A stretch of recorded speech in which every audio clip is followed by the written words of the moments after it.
mwangu, nimeona uzuri wako maishani mwangu. Par le nom, je bénis le Seigneur pour cette occasion que nous venons de trouver dans la présence de Dieu.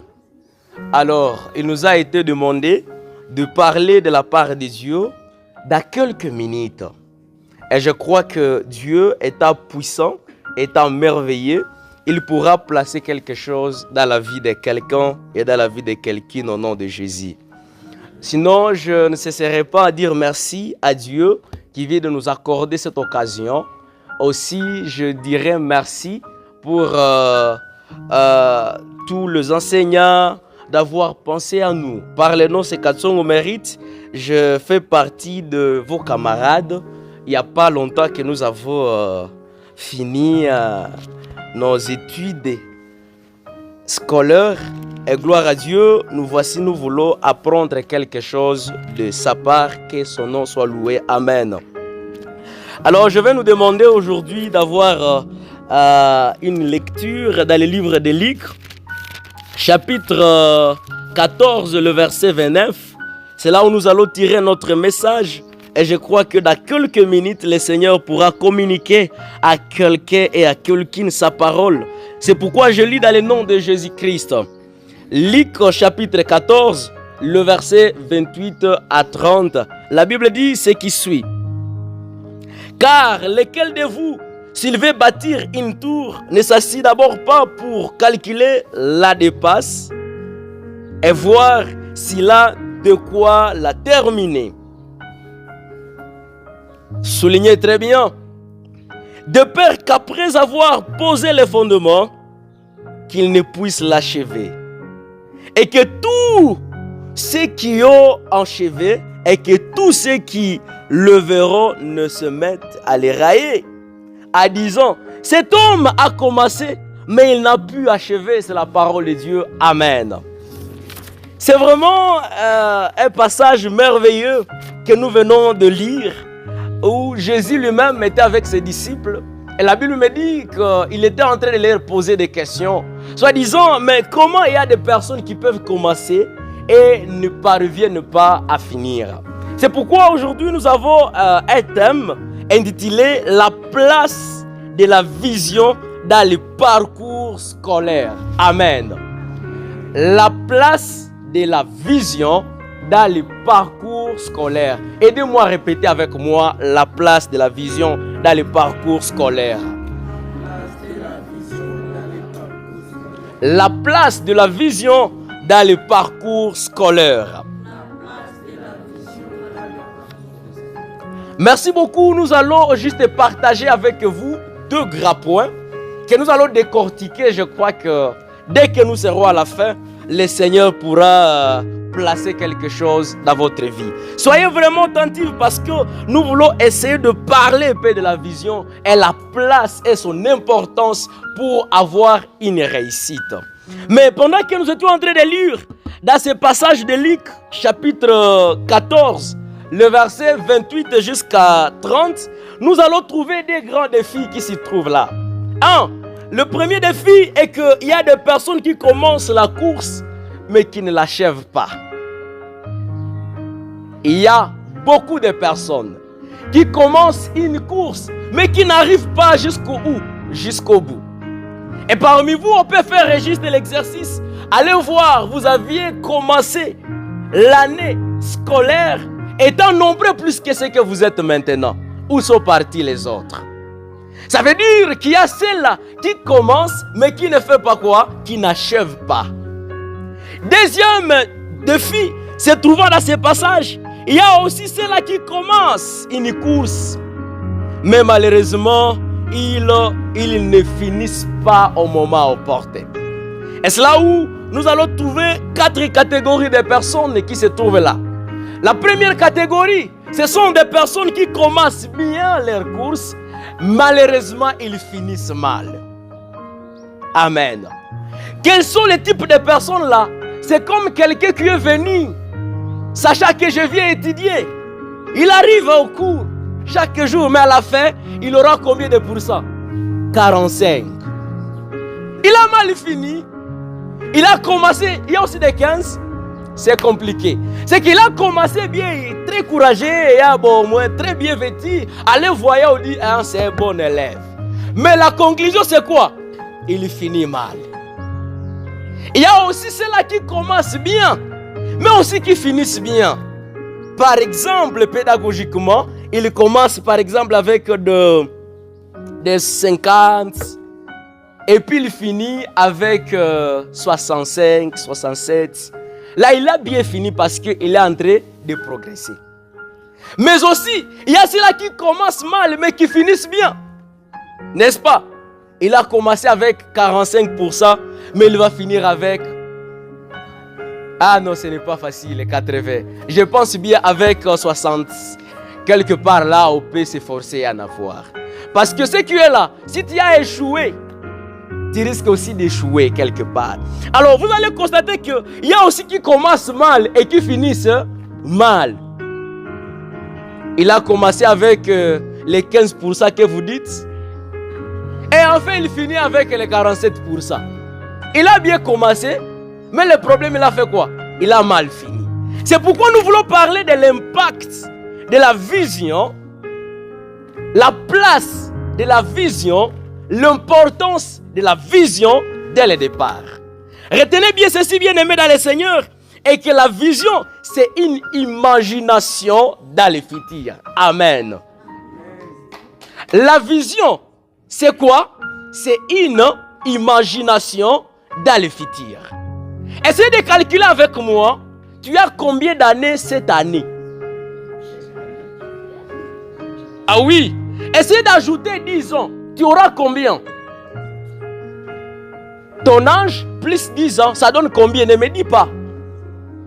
Et puis allez voir, dans 27 ans, pour ceux-là qui ont dit 27 ans, qui sera-t-il dans la société? Tu ne seras pas la même personne. Tu ne seras même pas l'élève. Peut-être, tu seras une autre personne dans la vie. Ça veut dire que la vision, c'est une imagination dans le futur. Tu commences à t'imaginer qui serai-je dans les jours à venir. La vision, si on peut dire que c'est une capacité de rendre visibles les choses invisibles. Ça, je me fais comprendre. Tu essaies de voir, et puis c'est comme quelqu'un qui s'observe dans le miroir. Il est en train de voir, et puis il dit, dans autant d'années, voici, je commence à me comporter comme si c'était moi qui étais en train de vivre dans les années là. Ah oui. Et donc la vision, nous pouvons dire que c'est la vision qui te donne la façon d'être, la façon d'agir, la façon de faire, la façon de te comporter partout où tu peux arriver. La vision. Très chers amis, j'aimerais juste te poser la question, dans 10 ans, qui sera-t-il? J'aimerais demander aux enseignants, dans 10 ans, nous voulons voir notre école à quel niveau? Dans 10 ans, c'est la vision. Dans 10 ans, tu penses que tu seras qui? Mais retenez ces 4 vérités, ça va vous aider. La bonne nouvelle est que la qualité de votre pensée détermine la qualité de votre vision. Amen. La qualité de votre pensée détermine la qualité de votre vision. La qualité de votre pensée détermine la qualité de votre vision. Je dis bien, la qualité de votre vision détermine la qualité de votre choix. Amen. La qualité de votre choix détermine la qualité de votre détermination. Par exemple, tu choisis, je serai telle personne. Ça vient de la pensée. Mais pour devenir telle personne, ça va aussi te donner la qualité de votre décision. La qualité de votre décision aussi détermine la qualité de votre focalisation. Ce que tu veux devenir va te donner une marche à suivre. Ça va te donner la façon d'être. Ça va te donner la façon de travailler. Ça va te donner la façon de faire les choses. Pourquoi? Parce que tu connais déjà. Je vais te parler de 4 choses très nécessaires. La qualité de votre pensée détermine la qualité de votre vision. Ça, c'est 1. La qualité de votre vision détermine la qualité de votre choix. C'est 2. La qualité de votre choix détermine la qualité de votre décision. la qualité de votre décision détermine la qualité de votre détermination. Et cela vous amène à une focalisation et la conclusion, c'est le résultat. Amen. Non? Alors, pour mieux comprendre ce que je suis en train de dire, les physiciens disent que travail égale à puissance fois ta. N'est-ce pas? Ah oui, oui. Pour dire que il faut toujours savoir j'ai quel travail que j'aimerais réaliser. Qu'est-ce qui m'attend pour devenir ce que je dois devenir? Qu'est-ce qu'il faut pour que je sois la personne de ma vision? Alors ça va vous demander maintenant, ça va me donner combien de temps pour devenir la personne là? Et ça va vous épargner d'aller partout sans aller nulle part. Qu'est-ce que cela veut dire? J'étais en train de lire un petit livre qui me disait, il y a des aveugles qui peuvent partir partout sans aller nulle part. C'est comme quelqu'un qui ne voit pas, il est en train de se promener. En réalité, il ne sait pas, je suis en train de me promener jusqu'au bout. Or, il y a un type qui avait dit qu'il y a ceux-là qui ne savent pas d'où ils viennent, d'où ils sont et d'où ils vont. Tu ne sais pas tu viens d'où, tu ne sais pas tu es où et tu ne sais pas tu es en train d'aller où. Ton voyage risque de mal se terminer. C'est pourquoi, bien aimé dans le Seigneur, j'aimerais à ce que dès le départ, que tu prennes la vision. Et c'est sur base de cette vision qui pourra te donner la focalisation. Sur base de cette vision qui pourra te donner la décision. Sur base de cette vision qui pourra te donner la façon d'être. Et cela pourra vous aider. J'aimerais dire à quelqu'un, aujourd'hui tu es élève, mais tu ne resteras pas élève toute ta vie. Amen. J'aimerais signaler aux enseignants qui ont le temps de garder et instruire les enfants de Dieu qui sont à ces lieux. Dieu vous a donné une responsabilité pour instruire ces jeunes. Mais ils ne resteront pas des jeunes, ils seront des ministres dans les jours à venir. Ils seront des docteurs dans les jours à venir. Mais si tu n'as pas bien travaillé sur le caractère de ses amis, il risque d'aller tuer les gens dans les jours à venir. C'est pourquoi la qualité de la vision détermine la qualité de la décision. Amen. J'aimerais dire à quelqu'un qu'il est possible aussi aujourd'hui d'être un professeur. C'est possible aujourd'hui. Mais demain, il est encore possible que Dieu t'amène et que tu sois un ministre d'enseignement. J'aimerais dire à quelqu'un, entretenez bien vos relations avec ceux-là dont vous travaillez avec eux, car vous ne savez pas si ces gens qui seront dans les jours à venir. Alléluia. Deuxième vérité que nous devons comprendre est que la place de la vision et son importance pour le progrès. Retenez que la vision discipline notre vie. Amen. Je dis bien, la vision discipline notre vie. Aucune vie de bon disciple, ça discipline, mes très chers amis. Ça demande que nous devons être disciplinés. J'aimerais dire aux gens qui sont de notre côté, ce n'est pas normal d'arriver en retard. Un homme, une personne visionnaire doit être discipliné. Oui, si tu n'es pas discipliné, tu risques d'échouer même dans ta vision. Il y a des personnes qui ont commencé avec les autres, mais qui ont fini avec retard. Pourquoi? Parce qu'ils ne savent pas ce qui se passe. Deuxième vérité, par rapport à l'importance de la vision, retenez que la vision nous donne une marche à suivre. Amen. Vous savez, mes très chers amis, nous pouvons tous devenir des élèves ici, mais j'aimerais dire à quelqu'un que chacun a son domaine, chacun a son couloir de travail. Réussir la mathématique ne signifie pas réussir l'anglais. Alléluia. Nous devons dire la vérité aux gens. Réussir à l'école ne signifie pas réussir dans la vie. Car la vie elle-même, c'est un paradoxe. Et cela nous demande l'équilibre à tout ce qu'on peut faire. Que le Seigneur me fasse grâce et que Dieu te donne la grâce, que tu atteignes ta vision dans le nom de Jésus. La vision change le caractère du visionnaire. Amen. Oui, oui. Quand tu es un visionnaire, tu n'as plus le temps de déambuler partout. Mais tu sais, je suis en train d'aller où et dans combien de minutes je dois arriver de l'autre côté. Ça, c'est la vision. Et pendant que j'étais en train de préparer ce message, le Seigneur m'a mis à cœur et il m'a rappelé quelque chose. C'est comme, avez-vous déjà vu une maman enceinte? L'avez-vous déjà vu? Avec une maman enceinte et une fille sportive. Vous les avez aussi déjà vus. Pendant qu'ils sont en train de marcher, ils peuvent marcher tous ensemble. La maman qui est enceinte et une fille sportive peuvent marcher ensemble. Il y aura celui qui est sportif qui aura tendance de faire quoi?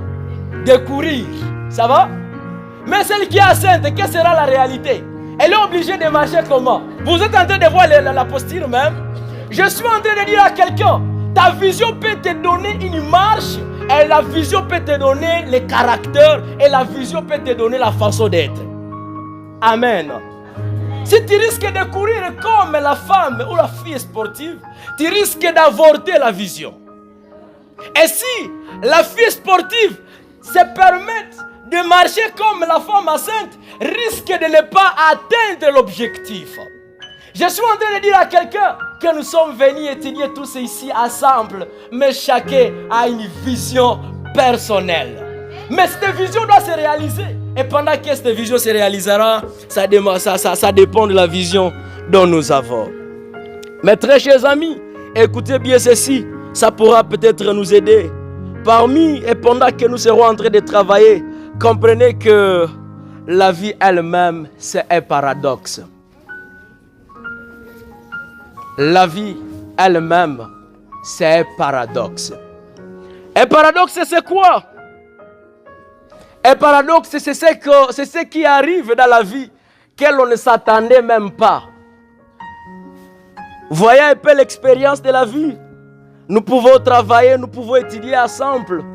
Mais vous allez voir celui qui échouait trop. C'est bien lui qui est devenu chef quelque part. Est-ce que nous sommes ensemble? Ça c'est la vie. Allez voir la fille et la jeune fille dont on méprisait pendant qu'on la voyait venir. On avait tendance de la jeter même à l'extérieur. C'est elle qui se marie avant les autres. J'aimerais dire à quelqu'un, la vie c'est un paradoxe, on ne sait pas où Dieu est en train de nous amener. Mes très chers amis, cherchez la bonne relation avec cela dont vous êtes en train de travailler, vous êtes en train d'étudier. Je suis en train de vouloir décourager parmi vous quelqu'un qui a des conflits inutiles. Au lieu de chercher comment construire, toi tu es en train d'encaisser des conflits. Tu ne sais pas ce que tu es en train de faire. La vie c'est un paradoxe. Tu peux être aujourd'hui un ministre, mais demain, tu seras sans emploi.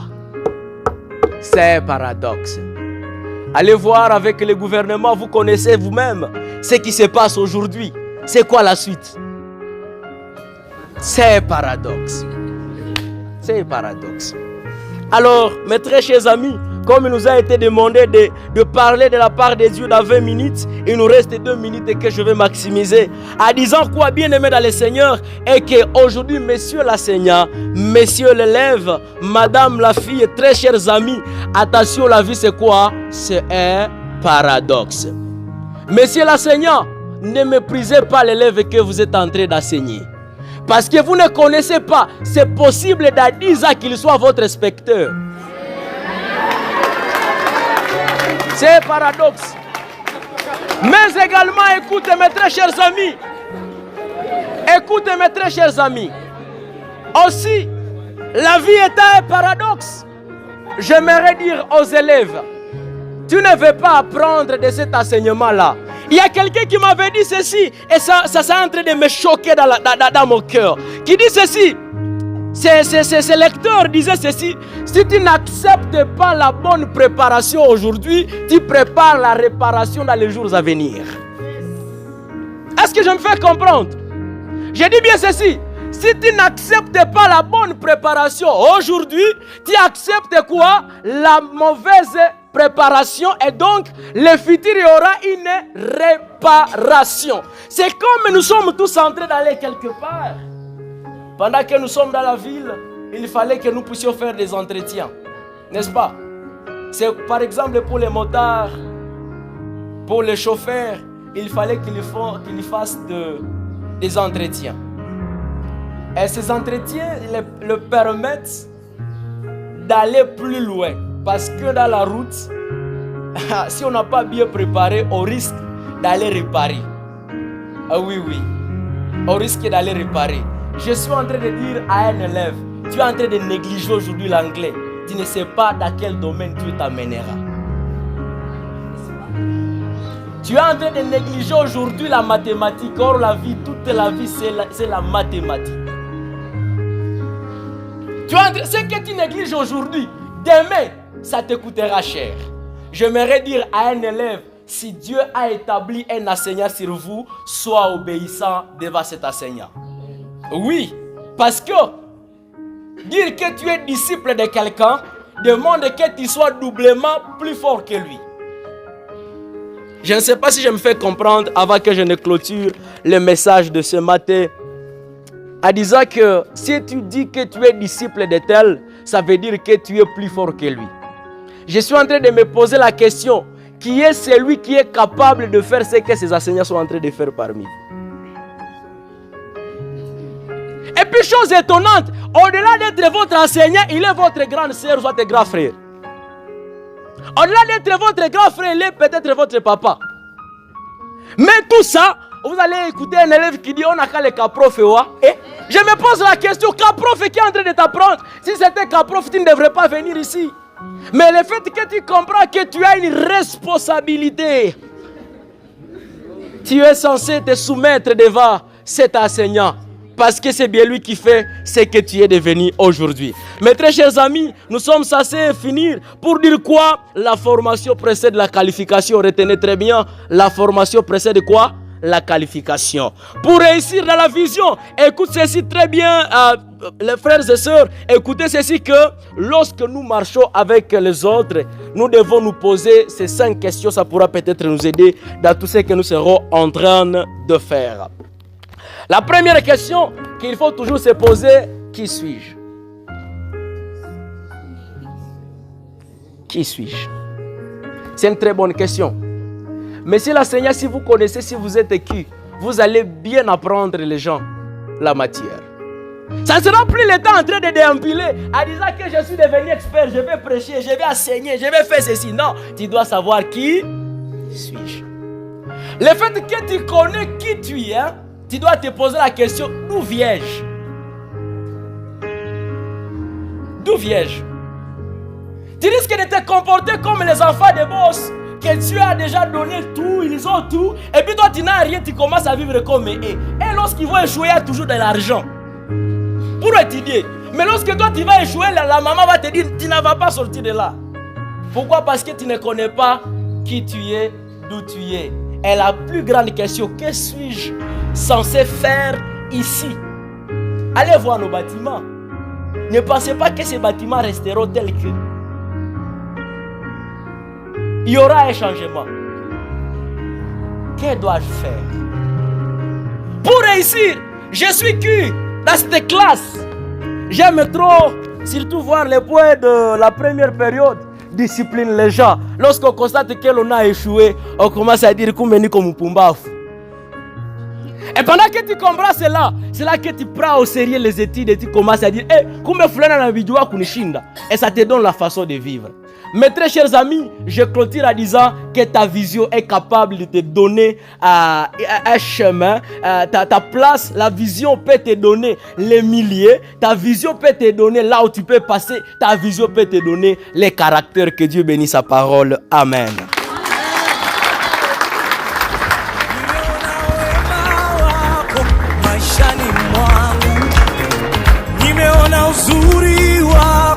Maishani mwangu nimeona wema wako, maishani mwangu nimeona uzuri wako, maishani mwangu umefanya mambo makubwa,